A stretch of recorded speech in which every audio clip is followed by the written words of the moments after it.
Hello everyone and welcome back to my channel, Tomcat Stitchery. Welcome back to another Sunday sew-along. We finished our Mountain View pull-on jeans last week, and so I typically do a tutorial in between sew-alongs. So that is what today's is. So I am wearing, this is my dress that I recreated, or that I made to recreate a Boden dress, and I used the Rhapsody, the Love Notions Rhapsody pattern for the bodice, and then I added a gathered skirt. And I made it out of knit, even though it's a woven pattern. Anyway, you guys loved it. I love that. And the fabric, this fabric is very close to what the original dress was. But I had so many questions about how I did it and just odds, bits and pieces. I thought, well, why don't I just go ahead and do a video, and I'll make a second one and kind of show you the pattern alterations I made, and then how I sewed. This is not a sew along, but this how I sewed like the neck facing in, and how I do gathering on my serger. You can totally gather the skirt panels the old-fashioned way, with however you like to gather, with basting stitches or whatever, but I am showing you how I like to do it on my serger with the differential feed, so I'm showing that as well. So I've made a second dress, it's right here, and here at the end of the video, I'll pop a footage of me actually in it, but this is the Spoonflower fabric. It's also a cotton jersey, just like this dress. And I'll pop a video or a link up to the video, the original video, if you'd like to see the inspiration dress and all that jazz. But yes, so comfortable. I was more than happy to make a second because I'm really enjoying wearing this one. The only difference to this one and this one is that I did go ahead and shorten the bodice by an inch, mostly because I just wanted to see how that played out proportionally. If I like that better, if I like the which one I kind of like proportionally better. So anyway, that's the only adjustment I made. So I'm going to take you now to the cutting table and talk you through the pattern adjustments that I made. Okay, so I'm going to go through and show you all exactly what I have done to the pattern.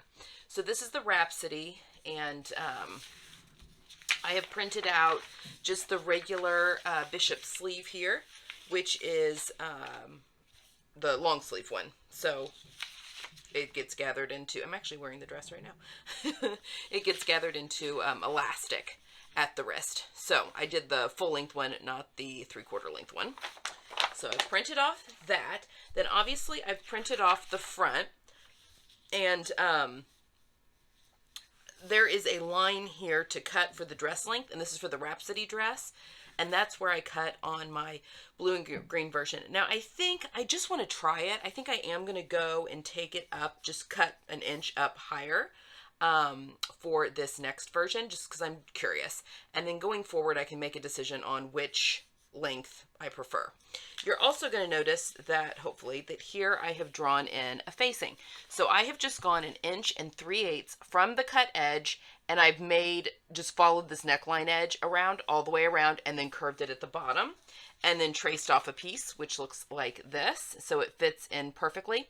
Now, there's already a seam allowance here at the top, because you would need to finish it off anyway, and there's 3/8 of an inch here at the top neck edge. So I just wanted a 1 inch facing, which is why I went out 1 3/8 inches. And then I just traced this off. So, and this gets cut on the fold just right here at the center front. And you just cut one on the fold, just like you do with the top. Okay, now the back, I made some adjustments to. So the back has, I also wanted to say, before we get to the back, sorry. This front piece gets gathered into the back yoke piece, and the back yoke comes around to the front, so there's like a little front yoke piece. But because I'm going to have this facing here, I don't want to gather into there. So when I cut out my front piece, I actually make a notch right here at the edge of the facing, and I only gather from that notch to the edge. So I gather all of that piece in until this front yoke fits the back yoke. So in the pattern instructions, it has you gather all of this in to fit into the back yoke, and I just gather from this point to the outside to fit into the yoke, so that this part stays flat for the facing, because I do top stitch this down. Okay, and then the back actually has 2 pieces, so I'll talk about size here in a second too. So this is, I've taped these together because I've just kind of made this my dress. Again, I cut this on the dress line, and I am going to shorten this by 1 inch, just take it up 1 inch. But the back piece the lower back piece of this pattern actually has a pleat in it. So I literally just took that out so that it's the same, so we can cut this on, well, it gets cut on the fold anyway, but I just took out that pleat excess so that my yoke and my back are the same width. And then I just marked in my seam allowances, which again are 3/8 of an inch. I marked those on both pieces, lined up those stitching lines, overlapped them and taped them down. So now I've got a one piece back, which is, I didn't want the yoke, so that's why I did that.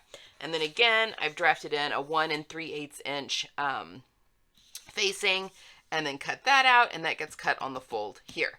So my facings I will cut out of my fashion fabric, one back on the fold, one front on the fold, and I'll also interface those in a lightweight interfacing. My favorite is the Palmer Pletch Perfect Fuse Sheer for that, but we'll be doing that in a second. All right, I want to talk about size just a little bit. So those are my pattern pieces I have, and then for my skirt pieces, I will talk about that here in just a second when we are cutting things out. So sizing. I normally make the size medium with the full bust front. And this is, again, a woven pattern that I'm making in knit. You could size down probably if you wanted to, but I wanted this to be kind of, in order to mimic the Boden dress that I was trying to copy here, I wanted this to be a little not form-fitting.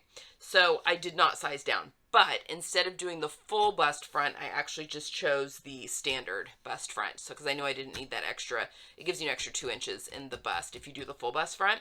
And because I was doing this with a knit, I knew I wouldn't need that. And so I just did the standard bust front, but I still did the size medium. Everything else is the medium. And that seems to work perfectly for recreating this dress. Okay, so that's sizing. So now I'm going to cut out of my fabric one of the back on the fold, one of the front of the fold, again, a facing front on the fold, a facing back on the fold. These will get interfaced, these facings in a lightweight interfacing, and then 2 sleeves. Once I have cut those out, I use 3 yards of fabric is what I used for the first dress and what I'm using for this one. I find that's perfect for my height. So I'll cut all these pieces out first with the fabric folded, and then with the extra length that I have, I'm just going to cut that in half so that I've got 2 equal pieces, the full width of the fabric. And then I'll just be gathering those to the top pieces. So that's what we're doing. I will come right back here and show you everything cut out here in just a second. Okay, so let's go over the pieces that we've got now that everything is cut out. Now, this is the same for this as it was for my dress that I've got on. But okay, so we've got the sleeve cut out. And again, I did all the bodice pieces first and then just used what I had left for the skirt. So I've got my sleeve, I have my back piece. This does look super long, but remember this shoulder comes around to the front. And I've done it in the one piece. And then I've got my front here, and I've marked where my facing will end, and I'm only going to gather from the edge to that notch. So I'm not going to gather this part so that it lies nice and flat when I top stitch the facing down. And then I have my facing pieces. So I've got my back facing and my front facing, and both have been interfaced with the Palmer Pletch Perfect Fuse Sheer in the black, just because, I mean, it really doesn't matter, but I went with black. So that's what I had. Okay, and then for my skirt pieces, I do have a little bit of a scrap of, not full width, but left over from where I cut out the back that I can make underwear out of. But other than that, I went straight across and I had 55 inches of full width fabric left. So 55, half of that is 27. Am I saying that right? Yes, 27 and a half. My pieces are the full width of the fabric and then 27 and a half inches long, which is exactly what my skirt pieces were for the dress I have on. I was a little worried about that because this fabric was more narrow than the fabric that I've got on. But I also shortened the bodice by an inch. So, you know, this will be a little bit shorter. Okay, so now that's all of our pieces. That's everything, all the pattern work. And yeah, we'll go show you some sewing tips and tricks now. Okay, so now that you have everything cut out, and again, my skirt panels are 27.5 inches long, you'll lose 3/8 of an inch with the seam allowance, and then I do an inch hem at the bottom. But yeah, that is the only difference. So now I'm gonna show you some of the sewing, how I put in the neckline facing, which is kind of self-explanatory, but I'll go ahead and show you that. And then I'm going to talk you through how I put on the gathered skirt and then a couple of tips on the sleeves. All right, so here we are at the sewing table. And again, this is not a sew along. I'm just going to kind of gently, or not gently, but generally tell you what's going on here. All right, so I have sewn my front and my back together at the, they're not really the shoulder seams, they're like the front yoke seams, because the shoulder is actually right there at that, wait, not that notch, right here at that notch. So that part comes up over onto the front. But I've gathered those in, again, leaving the part for the facing flat there.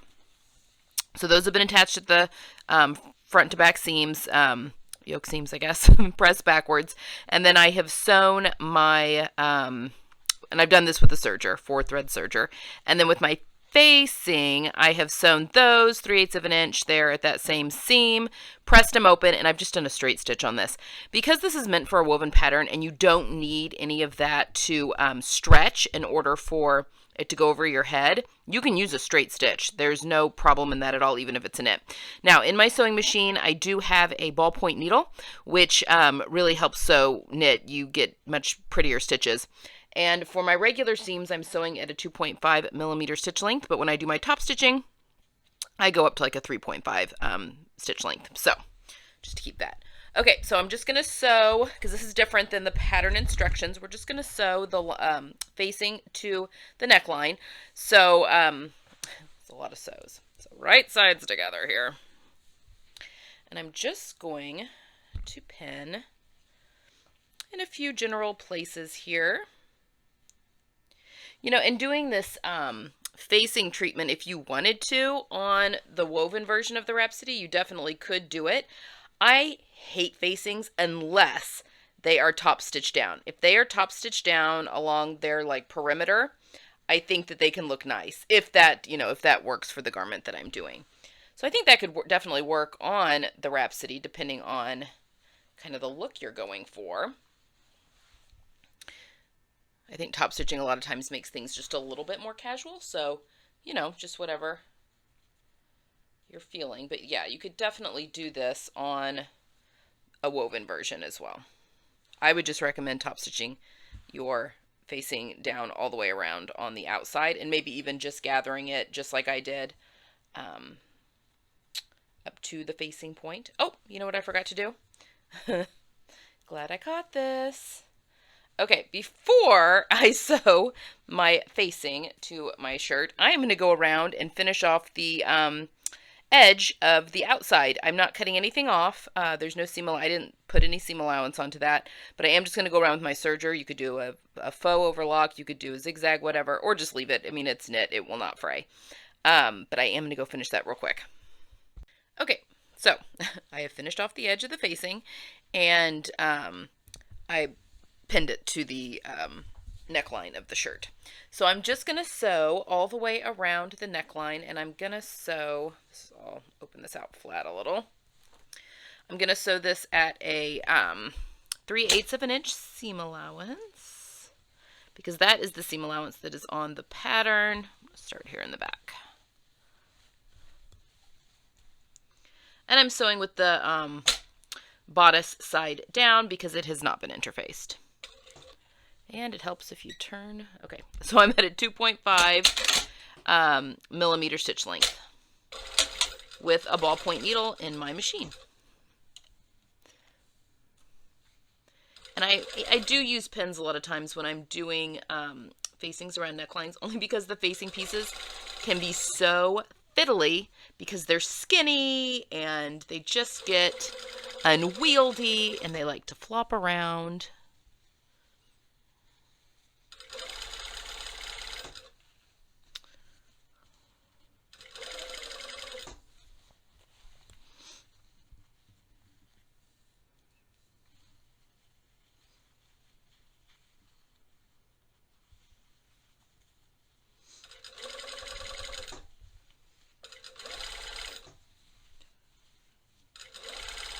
Okay, then you've got this shaped neckline here, so I'm just going to go slow to that point. You can mark these points in if you'd like. Then it goes down to a V. And then back up. I just sent my pincushion flying.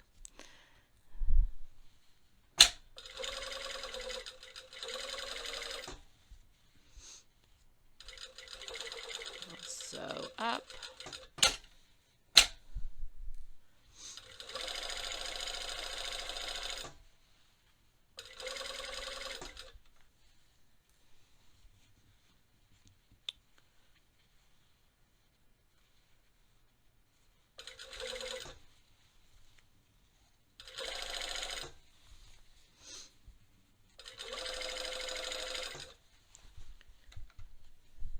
All right.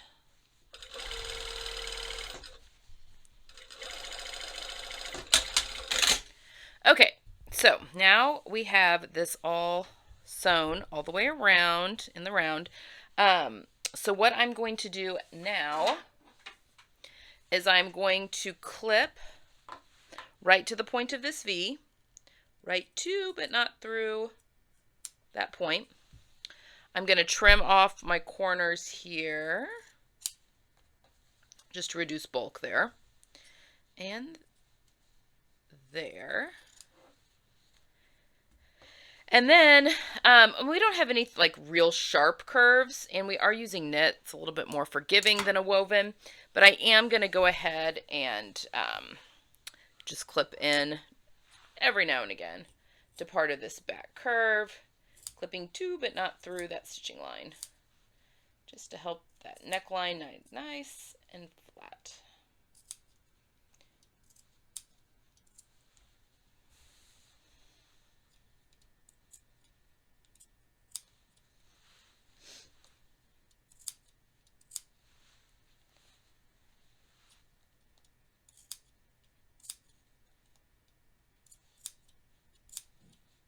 Okay, so the next step, now this is just my preference. I think I find understitching just magical, and yeah, I just prefer to do that. Now I am going to take my sewing machine to a 3.5 millimeter length for this part, just because, and for the top stitching, but okay, so now I have not pressed anything, but I want to make sure that that entire seam allowance is going towards the facing, and I'm just sewing close to the seam line on the facing.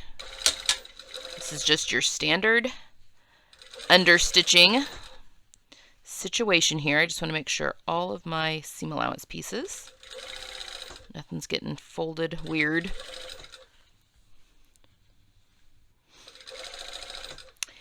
And I actually should have started at one center point is what I should have done. I'm just used to starting in the back. I should have started at one center point. That's okay. All right, so I'm sewing, because this comes to a point here at the front neckline. So I'm just getting as close as I can to that point, and then I'm going to back stitch.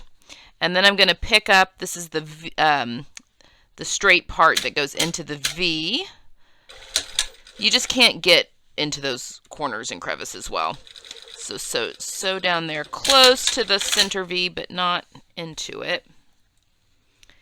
And then again, kind of move that out of the way. Going right up to that corner shaped piece. We'll skip that corner. Pick up where we left off. Making sure all that seam allowance is going towards the facing.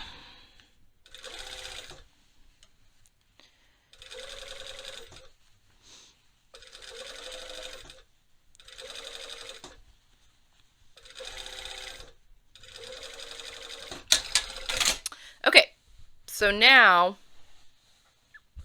I've got that understitched. So now I'm just going to go to the sewing machine, and I'm going to press everything to the wrong side, and I am going to put pins in just to keep everything nice and flat, and then I'll meet you right back here and we're going to top stitch this in place. Okay, so I have everything pressed and pinned. So at this point, we're going to top stitch the facing down. Now you can obviously, you're supposed to top stitch from the right side because you're stitching from the top. But I have a straight stitch machine, so my bobbin thread looks very, very similar to my top thread. So I can get away a lot of times with top stitching from the wrong side, which is an oxymoron, but you know what I mean? Mostly because if you've got a machine that goes to a zigzag, it has to have a wider hole in the throat plate here for the needle to be able to zigzag. And so a lot of times your bobbin thread will look different than your top thread. So just to keep that in mind. Actually, you know what? I am going to do it from the top. We'll just do it the correct way. Now I'm going to be following along with the serged line that I'm going to be able to feel. So that, let's get that under the presser foot here. That's what I'm going for. And I'm going to keep a hand underneath here to pull out my pins, but I can feel that my serged line is right there. I have this set on 3.5 millimeter. I'm actually going to stick my pins on this side because I'm pulling with my left hand. All right. And we're just going to go around the entire top.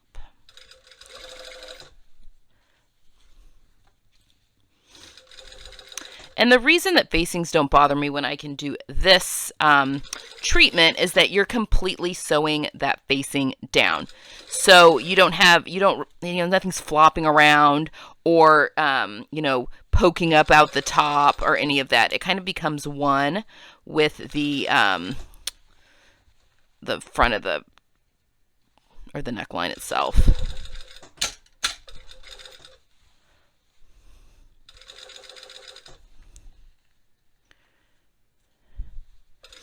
I have like a curve here.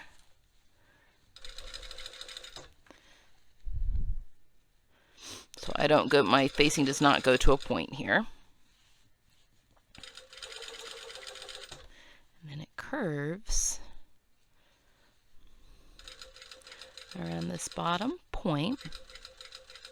Just go nice and slow.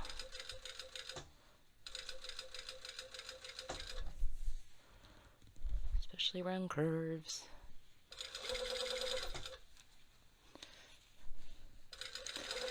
Also with the knit fabric, it helps to keep things from stretching out, because your jersey can totally stretch.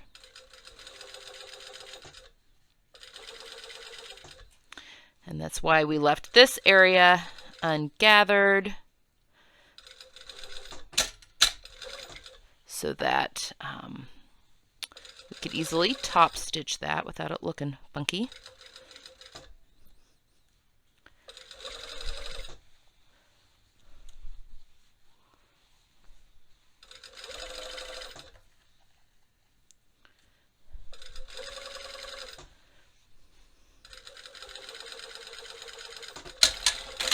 Alrighty. Okay, so now we have a finished neckline of our dress. You can go give this another press if you'd like, or just wait till the end. So there we go. We've got our neckline all nice and finished. Everything, oop, left a pin in. Get all those pins out. And then from the wrong side, you can see here that red line of stitching. I left white top stitching thread in. I've got a red color on the far left needle so that when it pulls, if the dress pulls, you won't be able to see white. But I wanted white just because the back side of the fabric's white. Anyway, there we have it. A little bit of steam, and that's going to be a beautiful neckline. Okay, so our next step is to attach the skirt, to gather the skirt front onto the front and the skirt back onto the back. Then we do our sleeves in the flat, and then we sew up our side seams, hem it, and we're good to go. So, yeah, I will show you how I do my gathering of my skirt panels onto the bodice. Okay, so now it's time to attach the skirt. I'm here at my serger. I'm only going to show you a little bit of this because this is it can be very fiddly. So I really have to kind of be on top of it, and I'll show you why. but it's just it's gonna be too hard for me to do with a through the viewfinder. Okay, so over here on my serger, I have my differential feed that's right here. So normally you want to keep it at N, which is neutral, which means the top and bottom are feeding in correct the same. I'm going to go all the way up to 2 here because I want the bottom to feed in at twice the rate that the top is going through, which gives me the gathering effect. I have on here my gathering ruffle foot, whatever you want to call it. You put the fabric you want to gather in the bottom like you would normally, and then there's this right here that the fabric you want to keep flat goes through. And I do this for knits as well as wovens. It can be a little fiddly again to get used to, but once you do, it's my favorite way to, especially all the tiered skirts being so in right now, it's my favorite way to gather, because gathering can be so tedious. Obviously, if you want to gather, this works just as well if you gather with basting stitches, but just wanted to show you this in case it's of interest and you have a serger and you want to try it. So you want the fabric. This is my big panel that I cut, my rectangle that I want to gather. Now I've got a huge, this is spoonflower fabric, so I've got a huge like selvage here, which actually is perfect because you can kind of get it going. I always like to get the bottom going a little bit, and then we cut off the excess off both sides at the end. Hold on, I can't get my foot around here. There we go. Okay. Chasing my foot around. All right, so I'm just going to get this started, and you'll be able to see here really quick. See how it pulls it, though, kind of? That's what you have to watch out for. You want to keep this, like, I like to line it up right at the edge here, but it will pull things. And so you really have to pay attention to both layers. Also, this is non-directional fabric, but if you have directional fabric, you want to make sure that it's going right way up. Ask me how I know about that one. Okay.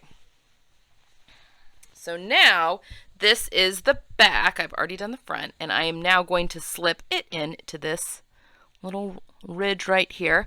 I always like to lift the presser foot so I can really get that in, and I can see it kind of getting close.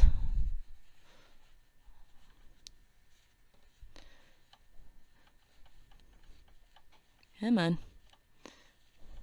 There it is. I can see it in there. All right. Then I'm going to lower it. All right. And I'm going to get this started. So the trick is, let me get this started. Okay. The trick is to keep this top layer pushed all the way over to the side. And in fact, you want it almost curling, sorry, my hand's in the way, curling up on itself kind of right there. Because if it pulls away, I'm trying to keep my hand out of the way. If it pulls away, then you get it doesn't catch in the seam. And that is really annoying to go back and try and fix.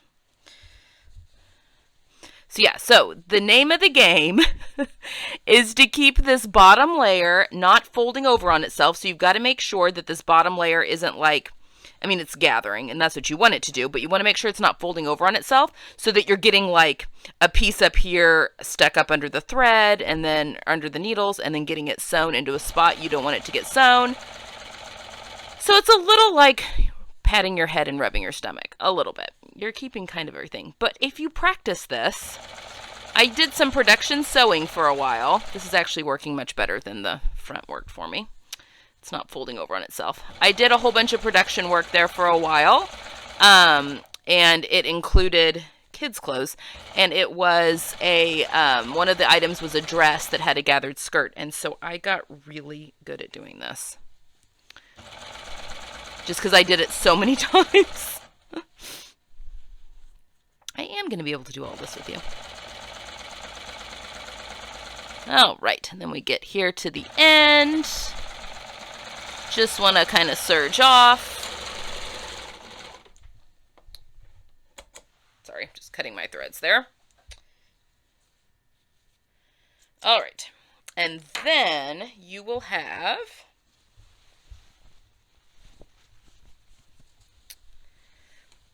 this beautiful gathering onto the flat back. So now I mean, obviously you've got like a whole bunch on either side that you don't need. It's just better to have too much than not enough. So I'm just going to cut off the rest here at the side seams and also that big selvage edge where I started. And then I'm just going to top stitch. This is the front. Top stitch the seam allowance to the bodice.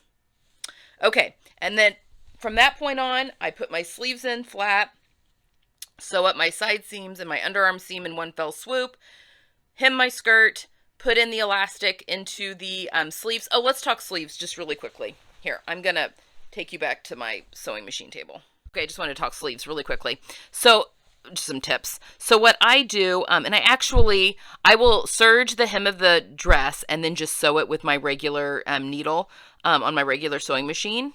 I mean, I could use my cover stitch, but I don't. Because I do the same thing for the sleeve because I need to be able to feed elastic in. So I leave, once this has been sewn, the underarm seam, I leave a gap here so that I can feed the elastic through, sew it, and then close my gap, just like I would if I were making this in woven. But what I do is I serge the bottom of the sleeve first, finish it however you'd like, and then I go ahead and press it up the seam allowance. That way, obviously when I sew it, I unfold the seam allowance, but then once it's in the round, it pops back into place and makes top stitching it so much easier. So there you have it. That is how I hacked the Rhapsody to recreate that Boden dress. Hope you enjoyed it.